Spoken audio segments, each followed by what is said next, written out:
Assalamualaikum warahmatullahi wabarakatuh. Perkenalkan, saya Putri Wilanti dari kelas B dengan NIM 24905503031. Di sini saya akan menjelaskan mengenai perusahaan startup Agri5, yaitu perusahaan yang ingin menghidupkan kembali dunia pertanian. Agri5 yaitu gabungan dari dua kata, yaitu agrikultur yang artinya pertanian dan revive artinya membangkitkan kembali.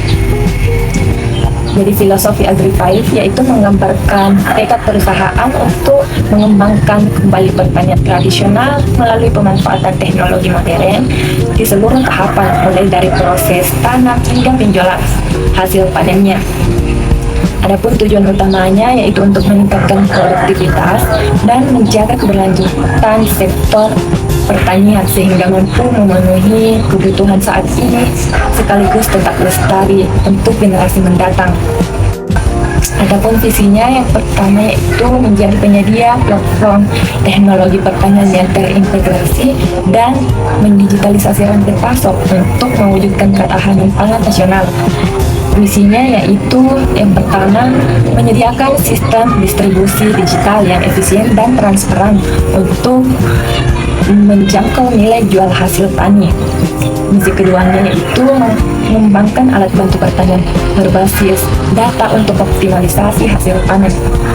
Yang ketiga, misinya yaitu meningkatkan akses pasar dan memberikan edukasi bagi petani lokal.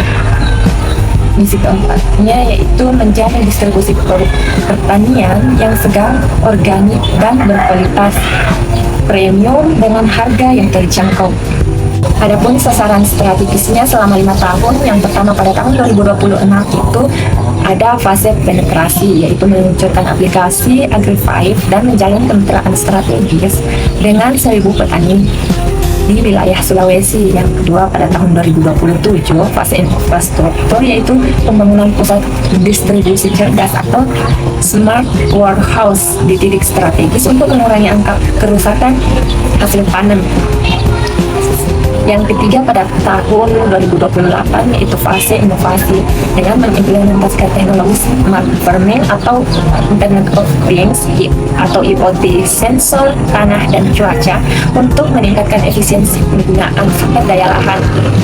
Adapun fase keempat pada tahun 2029 yaitu fase diversifikasi, yaitu pengembangan bisnis produk olahan hasil tani siap saji untuk meningkatkan nilai tambah produk. Yang pada tahun kelima yaitu tahun 2030 fase skalabilitas dengan mencapai kemandirian ekosistem bisnis dan memulai ekspansi pasar ekspor di wilayah Asia Tenggara.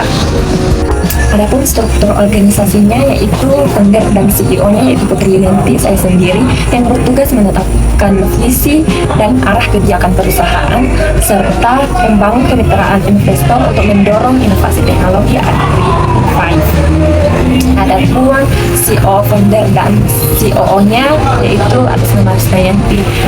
Di sini Rismayanti bertanggung jawab atas operasional perusahaan mulai dari rantai pasok, pemberdayaan petani mitra, sampai mutu produk dan citra merek. Struktur matriks Agri5 bisa kita lihat pada gambar di atas. Adapun orangnya super tim Agri5 yaitu manajer departemen agribisnis dan supply chain. Putri Wilanti mengurus rantai pasok komoditas pertanian dari petani hingga pasar, memastikan distribusi yang efisien dan logistik dan terintegrasi. Kemudian manajer departemen teknologi pertanian atau IoT dan data. Putri Wilanti ini di sini mengelola implementasi sistem IoT di lahan pertanian, pemantauan sensor tanah dan analisis data untuk pertanian presisi. Adapun manajer departemen riset tanaman dan agronomi fokus pada penelitian kualitas benih, metode tanam yang efisien dan pengembangan varietas unggul yang tahan penyakit. Manajer Departemen Kemitraan dan Edukasi Petani yaitu membina hubungan dengan komunitas petani, memfasilitasi program pelatihan dan mengedukasi teknik pertanian modern. Adapun manajer Departemen Pemasaran dan Brand Agri5 yaitu mengurus pemasaran digital untuk produk pertanian hasil panen, promosi dan membangun citra merek Agri5. Pada strategi pembangunan pertumbuhan, ada pun yang pertama yaitu validasi pasar dengan melakukan uji coba berkala terhadap model bisnis distribusi untuk memastikan harga yang diterima petani layak dan agar konsumen merasa puas. Yang kedua, penguatan citra merek dengan mengubah persepsi produk pertanian tradisional menjadi produk gaya hidup sehat melalui pengemasan yang higienis dan menarik. Yang ketiga yaitu pemanfaatan data besar atau big data dengan mengumpulkan dan menganalisis data pola panen untuk memperkirakan jumlah pasokan pasar untuk mencegah terjadinya kerugian pada saat puncaknya musim panen.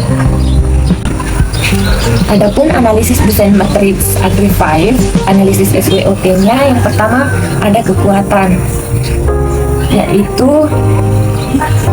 bekerja sama tim untuk agribisnis dan data. Struktur matriks menggabungkan keahlian agronomi dan teknologi digital, memastikan implementasi sensor tanah dan analisis data yang akurat. Kemudian kekuatannya itu rantai pasok yang terintegrasi dengan pengawasan langsung dari hulu ke hilir untuk diversifikasi produk dan efisien logistik. Adapun kelemahannya yaitu risiko kesalahpahaman. Sistem dua atasan di Agri5 ini berpotensi menyebabkan bentrok instruksi antara manajer divisi dan manajer proyek, sehingga perlu pengawasan ketat untuk menyelaraskan tim. Adapun peluangnya yaitu dominasi pasar teknologi pertanian, transformasi digital di sektor pertanian nasional membuka peluang yang sangat besar. Peluang ini didukung oleh program ketahanan pangan pemerintah serta akses pendanaan yang semakin luas. Ancamannya yaitu pada cuaca ekstrem, perubahan iklim dan cuaca yang tidak menentu akan berisiko merusak kualitas lahan serta menyebabkan kegagalan panen. Dan ancaman keduanya yaitu harga pasar dan adaptasi, yaitu ketidakpastian harga jual hasil tani di pasar global dapat mempengaruhi keuntungan perusahaan, ditambah sulitnya mengajak petani tradisional untuk beralih ke teknologi yang baru. Adapun alasan mengapa desain organisasi sangat efektif untuk bidang startup, yaitu sinergi teknologi dan agronomi dengan menggabungkan ahli IT dan agronomi dalam suatu tim agar teknologi yang dibuat sesuai kebutuhan lahan. Yang kedua, kelincahan operasional dengan membentuk tim proyek dengan cepat tanpa birokrasi rumit sehingga responsif terhadap pasar. Yang ketiga, efisiensi SDM, efisiensi pada sumber daya manusia ini yang dimana satu ahli dapat menangani beberapa proyek sekaligus dan menghemat biaya serta tenaga di tahap rintisan.